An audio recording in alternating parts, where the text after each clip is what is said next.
Okay, so maghahanap na kami ngayon ng ating food na kakainin kasi lunchtime na pero hindi pa kami kumakain. So, ang kakainin namin ay chicken. Wings! Ay, nako, hindi ka marunong. Chicken, wings, gano'n. Gutom na ako. Hindi ko na kaya. Feeling ko babagsak na ako. Kapag namatay ako sa inyo na yung ano ko yung chicken ko. Bahala mo. Kailangan ko pala ipamana yung mga ilagay sa ano, no? Ipamana yung mga bag ko, yung mga gano'n. Lugi agad. Paano mamatay ako sa gutom? Nakakamatay yun, Day. Ha? Balitaan gano'n Mababalitaan mo na lang sa akin. Gusto mo yun.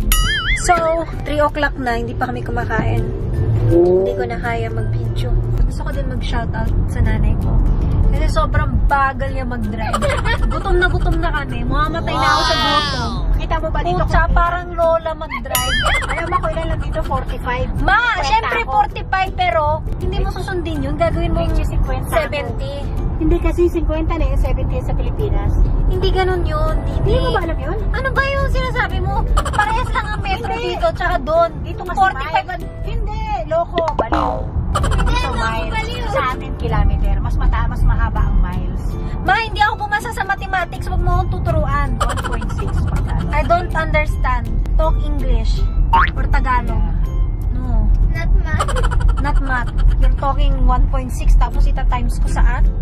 Leche yung nakaharang mo. Hindi ko makita yung gugutom ka na tapos ito pa. Hindi ko na kaya. Wala, anong gusto mong gawin ko? Tingnan mo ang traffic dito. Wala kang traffic sa Amerika eh. Hindi ka lang marunong mag-drive. Kung ako nag-drive, na-drift ko yan. Oo, tapos ano na tayo. Doon ko kukunin. Ako? Gusto mong mahuhuli tayo doon, no? Ako. Kasi pang kanan nga yan, no? Diyan, no? Ito lang ang pang diretso. Ilang beses ka na ba nahuli sa buhay mo? Wala pa. So, ba ang masimulan?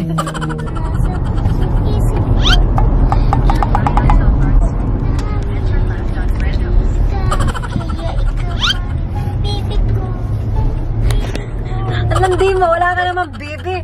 Wala ka din naman jowa. Ano man pinag-ugot mo dyan? Bawal?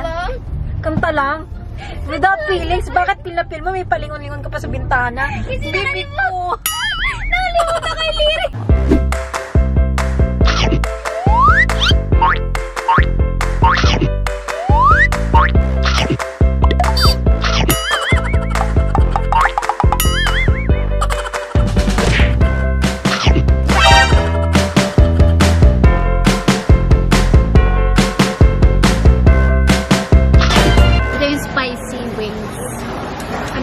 Garlic parmesan. Saka honey barbecue. Try natin.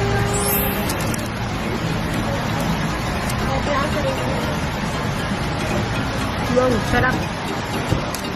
Sarap ng spice. Oh my God. Kailangan ko ng kanin. Wala silang kanin dito eh. Hindi ako magubusog dito for sure. Sigurado yun.